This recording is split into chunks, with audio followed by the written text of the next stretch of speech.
بعد از دیدن این ویدیو نظرت رو در مورد چای برام بنویس.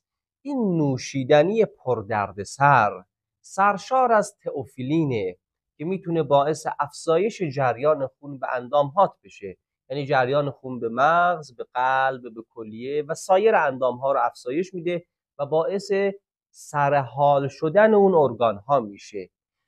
چای سرشار از پلیفنول ها هست، خاصیت ضد التهابی و ضد سرطانی رو در بدن القا میکنه. یعنی کسانی که به صورت روتین چای مصرف میکنن از ابتلا به سرطان تا حدودی مسئولیت پیدا میکنن.